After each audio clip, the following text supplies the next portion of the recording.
Hear me? Test, test. Looks good. All right. Yeah, this is it. 747. In this case, in 747-800. One of my favorite aircraft to fly.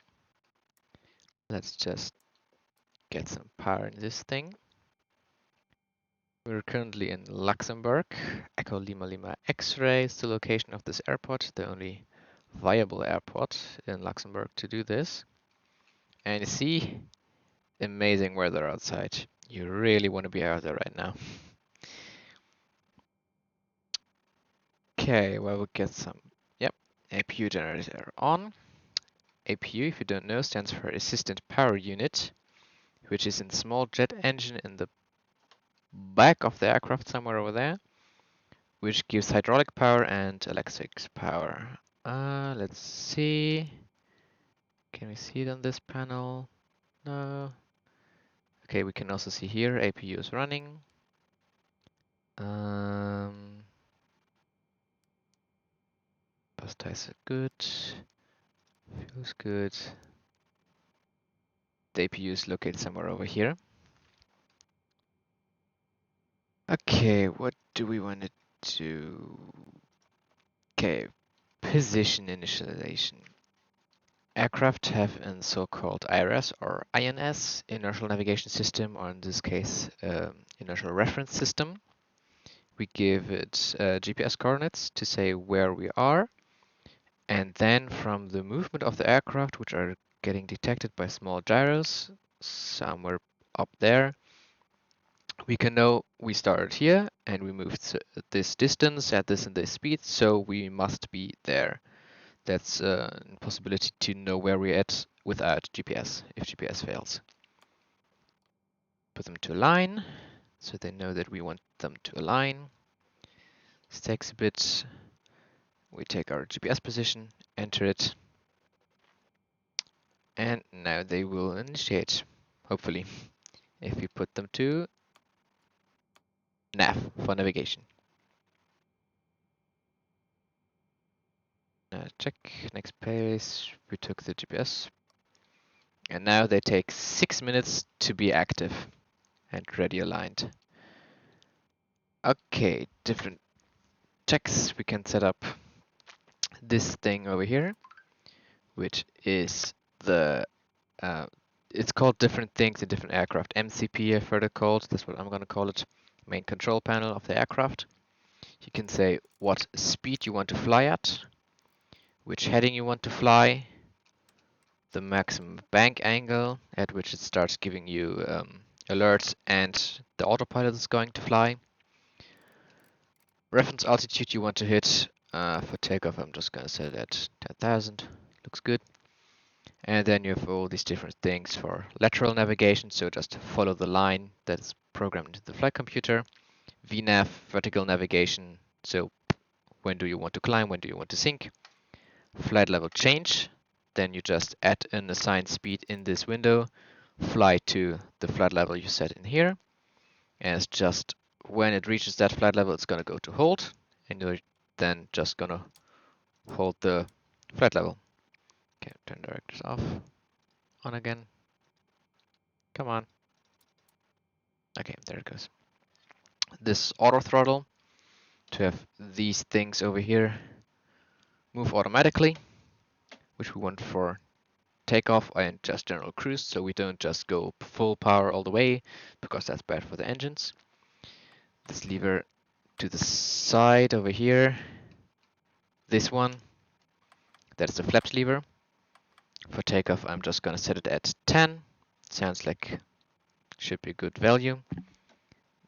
This other one is the speed brake, which moves small things on the so-called spoilers on top of the wings to disturb the airflow and basically stop the lift on that part of the wing.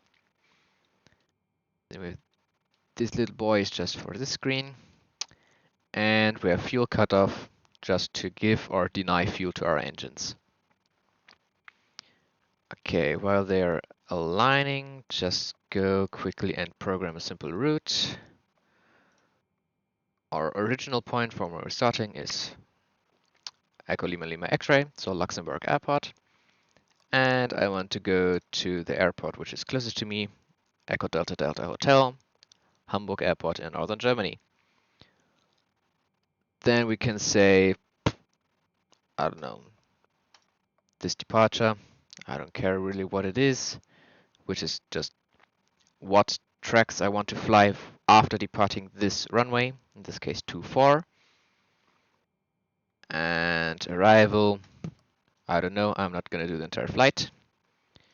Route, and then we have a flight plan in here, which the aircraft should be able to follow. Then performance, how much fuel we want when landing, 5 tons, quite a small amount for this big aircraft, but no one cares. Cruise altitude, what altitude do I want to fly at? I don't know, 25,000 feet, or flight level 250. Cost index is how much the engines should use their fuel at. 31 seems like a good value. It's hard to explain really what this value stands for, but that's generally it. If we want to derate our engines, so simulate in lower maximum performance, which just saves fuel, we can do that here. And then just enter the things we need for takeoff. CG's already set. No thrust limiters. These are different speeds. Below this speed, we can abort the takeoff. Above this speed, we can no longer stop on the runway. We will either do an overrun or just crash and die, so don't do that. This is the speed at which we pull back on the yoke.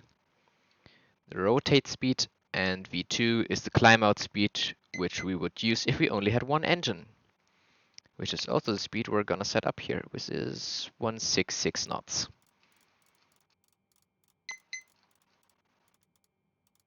And set. Perfect. 1 minute until these are aligned. Okay, next steps. Turn on all these fuel pumps. It's a large aircraft, so a lot of fuel pumps.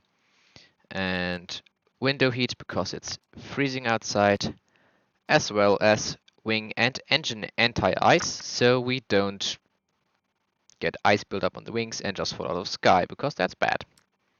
Test the windshield wipers. Not simulated in this simulator, sadly. In different ones it is simulated. Kind of sad about that. Set the lights we want to be shown outside. This are navigation lights. That is set. Set that we want a weather radar overlay. And on the transponder that we want traffic advisory. If there's any traffic around us, it will show on this screen. And if it gets too close and we set it to traffic advisory and resolution advisory, so TARA, then it will warn us with traffic, traffic. And if that gets too close, it's going to tell our aircraft to either climb or descend, and the other aircraft the different thing. So both aircraft negotiate with each other who's going to do what, and then they do that. Okay, glide slip inhibit doesn't work. That is set. RTO is for these auto brakes. RTO's rejected takeoff, so it's just gonna give full slam to the brakes. We can set this up. Time to line 0 mid, so it's almost done. And it's done. Now we have a navigation display with our weather radar on top. Just gonna disable that real quick. And traffic. This is the route I currently have programmed in there. It's not ready because after this point, RKey, there's a route discontinuity. So if I were to now go ahead and look in here, we have a blank space over here, discontinuity. Then I would just have to say, whoop, go there, and then it will go all the way to Hamburg up here. So this over here is north, 0 degrees or 360 degrees, and over here is east. That's that. This is a very, very large aircraft.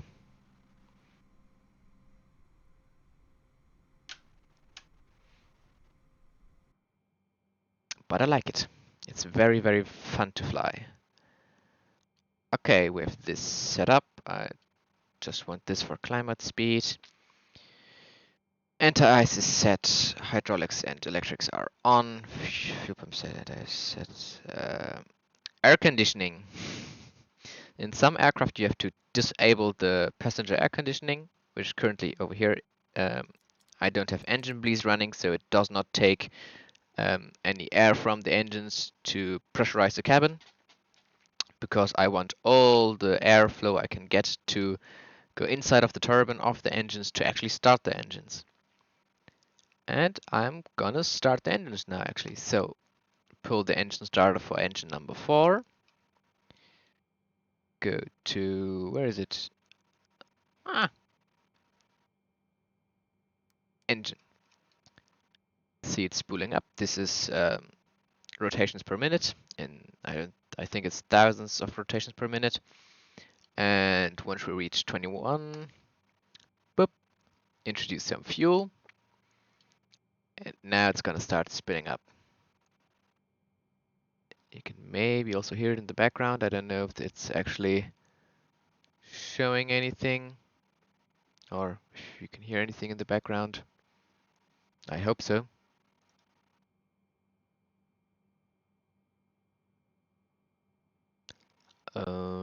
Where is it?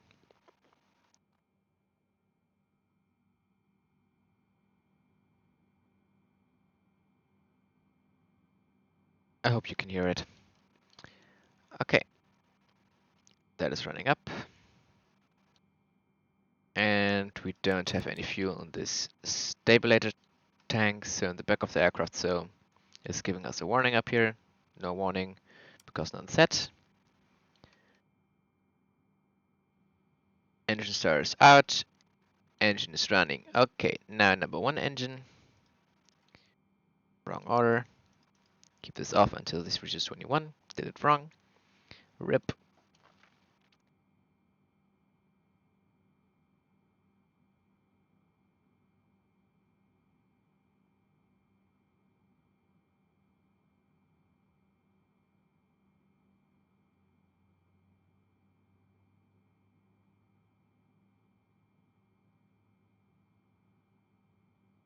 And introduce fuel.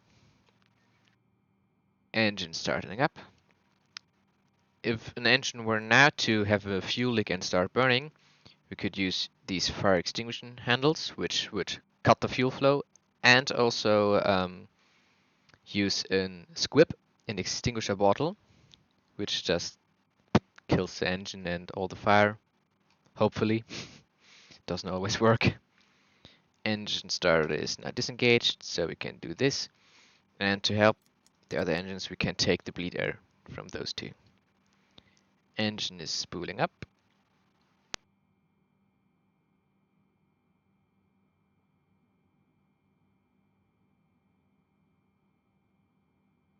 (18, 20, and 21). Introduce fuel. Oil temperatures are rising, so we have an ignition.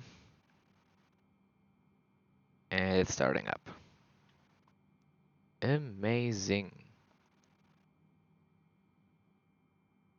Beautiful weather.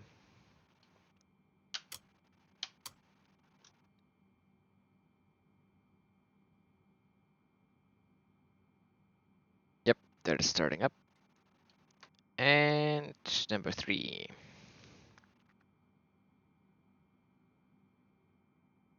And bleed air.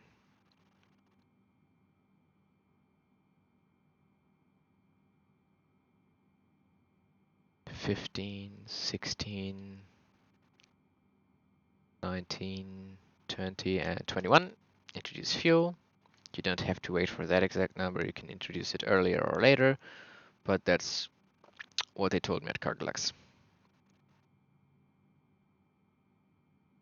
Engine is starting up. Technically, I could disengage the parking brake and start taxiing now. Would be illegal in real life because I did not request for permission, but ain't no one around, and I ain't talking to air traffic control now. Don't want to do that, and bleeder for that one. So all that is on. Pack Passenger air conditioning is set. APU, we don't need that anymore. It's just gonna use unnecessary fuel. Turn that off. That is set. Anti-ice is set. Turn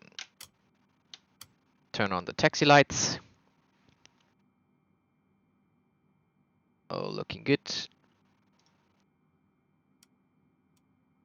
Engage the windshield wipers because it's raining. And now, slowly give throttle. And start rolling. Ideally, you want to look outside so you don't run over people like him, who are absolutely suicidal apparently.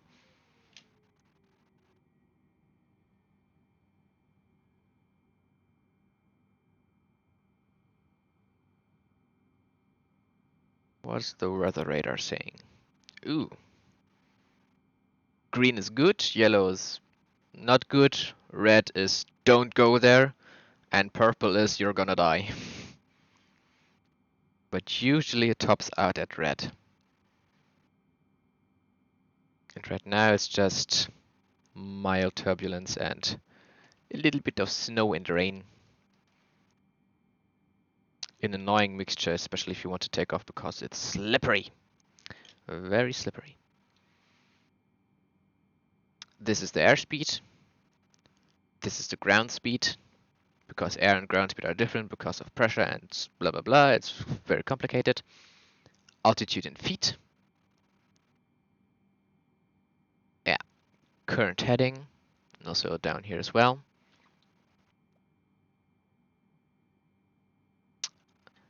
And check this again. So we have our speed set. We have our target altitude set. And since we're taking off from runway 240, we want to set 240 in this.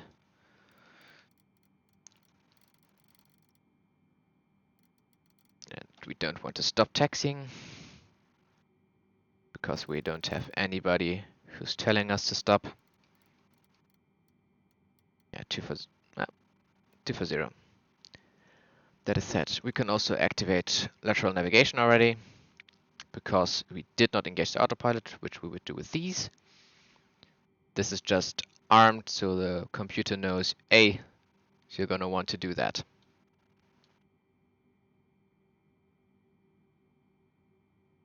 Small brakes test. Brakes work. Already did it at the start, but can't hurt again. And turn this gigantic thing in. Come on, turn.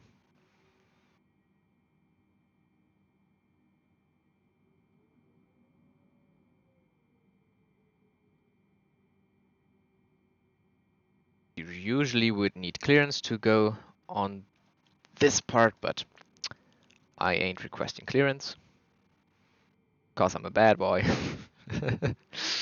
Okay. Runway direction is confirmed, 240 or almost. Then check the engines by spooling them up. Looking good. Engine now stable. And TOGA. TOGA is takeoff and go around thrust, which is using this auto throttle system over here, which is automatically going to adjust the speed to the speed I want at takeoff.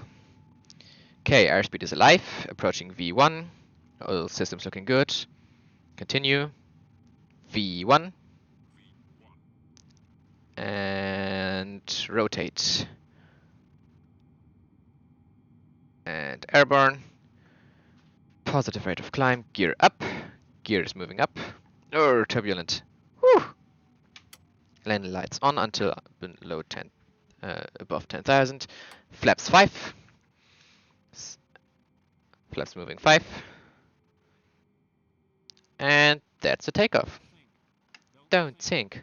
Yeah. Whee! Trees. We like it. A little bit of acrobatics. Don't do this in real aircraft. It's not safe. Because you cannot see shit in the rain. Yeah, this is a 747.